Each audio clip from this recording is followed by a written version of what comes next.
Shalom à tous, j'espère que vous allez bien.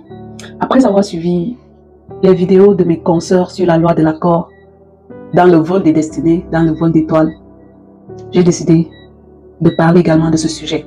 Parce que très souvent, c'est quand certaines personnes révèlent ces choses-là qu'on se rend compte qu'on les a vécues, mais seulement on ne savait pas ce que c'est. On se rend compte qu'on a vécu ça, en fait. Et donc, je veux vous dire que la loi de l'accord est très vraie. On ne peut pas te faire quelque chose si tu n'as pas donné ton accord. Et donc, dans le règne spirituel, tu peux donner ton accord de manière inconsciente. Ton ignorance, ta naïveté, ton innocence ne te sauveront pas. Le plus important, c'est que tu aies tendu la perche pour qu'on t'atteigne. Par exemple, tu vends un terrain et quelqu'un te l'achète à 1 million, tandis que le terrain valait 10 millions. Devant la justice, l'acte de vente de ce terrain est légal et valide. On ne peut pas savoir si le monsieur t'a trompé, si le monsieur t'a dupé. Voilà, on ne peut pas savoir dans quel état d'esprit tu étais, si tu étais naïf, si tu ne connaissais pas la valeur de ton terrain. Le plus important, c'est que c'est toi qui as signé ce papier. Tu n'étais pas ivre, tu avais tes sens et tu as pris le bic, tu as signé l'acte de vente. Et donc, tu as donné ton accord. Le terrain appartient à l'autre. Je ne sais pas si mon exemple cadre vraiment, mais essayez de comprendre. On ne peut pas te toucher si tu n'as pas donné ton accord. D'où, il faut être subtil. Il faut être méticuleux dans la vie. Et quand tu seras méticuleux, les gens qui profitaient de ton ignorance vont commencer à te critiquer pour te discrédibiliser auprès des autres personnes. Tu vois ces gens qui disent que tu es trop superstitieuse, que tu prends trop tout, genre tu penses que tout est. Parce que ce sont les gens qui savent ce que tu fais. Parce que exactement, spirituellement, ces gens sont aguerris. Ils savent de quoi tu parles. Une personne qui n'a pas de connaissance ne peut pas te critiquer d'être superstitieuse. Tu ne vas même pas l'intéresser. Et donc, comment tu donnes ton accord?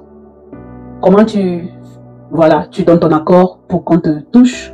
C'est en marchant avec quelqu'un. Lorsque tu as une compagnie, lorsque tu marches avec une personne, tu donnes à cette personne le droit légal d'agir dans ta vie. Tu marches avec quelqu'un, tu manges avec cette personne, tu fais des promesses aux gens. Je vous avais parlé des personnes qui insistent que vous leur fassiez des promesses. Quelqu'un te demande quelque chose, tu n'as pas, la personne insiste que tu lui promettes que tu feras cette chose-là. Ça sera comme une blague. Parce que la personne sait que peut-être tu vas oublier, tu ne le feras même pas. Mais la personne va insister. Promets-moi, promets-moi, promets-moi. Il faut que tu donnes ton accord. Le fait que tu manges avec des gens. Il y a des personnes, ça j'ai vu dans ma famille, qui insistent que vous mangez dans le même plat, que tout le monde mange dans le même plat. Mettez les mains, mettez les mains. Et qui se couvrent en disant en Europe, on vit tellement seul que quand je suis au milieu de la famille, je veux que tout le monde, pourtant elle est venue faire ses pratiques. Oui, ces benguistes-là qui ont choisi de suivre la voie des marabouts. Et quand elles viennent en Afrique, c'est pour faire des pratiques, pour que soi-disant, leurs choses marchent en Europe. Oui, j'ai vu. Tu manges avec elle. Elle insiste que vous mangez ensemble. De prime abord, vous croirez qu'elle a peur du poison. Pourtant non, vu que parfois c'est elle-même qui a ramené cette nourriture de je ne sais où. Peut-être qu'elle a acheté quelque part. Et elle insiste que vous mangez. Moi, je vis en Europe depuis moins de 10 ans peut-être, mais oui, je suis depuis un bon nombre d'années.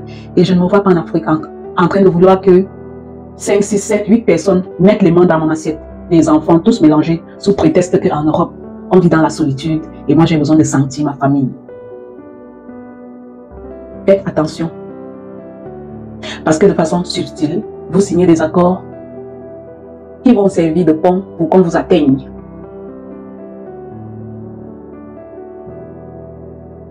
La loi de l'accord est vraie. Écoutez bien les vidéos de Esti Vera et Lisa Oulet, voilà. J'en apprends beaucoup et ça me révèle beaucoup de choses qui me permettent de mieux me armer dans mes enseignements. Alors je vais vous raconter l'histoire d'une camarade qui je pense qu'elle m'a fait ces choses-là. Qui je sais pas que je pense qu'elle est sorcière. Et donc,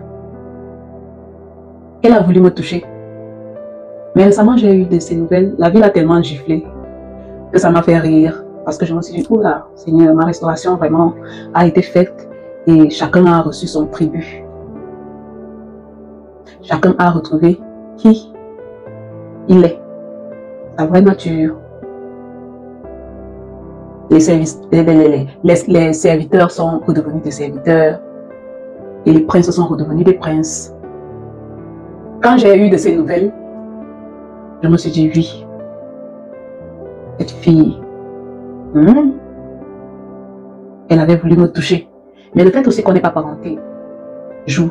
Croyez-moi, pour qu'on vous fasse quelque chose dehors, c'est vrai qu'il faut quand même, pour que la chose vous touche beaucoup, il faut qu'il y ait quand même un lien de sang. Voilà pourquoi lorsqu'on essaye de te toucher dehors, si tu t'en rends compte et que tu pries, la délivrance, pour moi, ça c'est mon ressenti, la délivrance est un peu plus possible et rapide et effective. Mais lorsque c'est quelqu'un de votre famille, les voleurs d'étoiles de votre famille qui vous connaissent, qui vous ont vu naître, qui ont vu votre belle étoile avant le reste du monde, avant que vous ne soyez en contact avec le reste du monde, ben quand on te touche dans ta famille, c'est là que c'est très compliqué.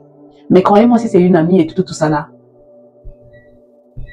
vous pouvez facilement récupérer, à moins qu'un membre de votre famille soit complice à cette personne.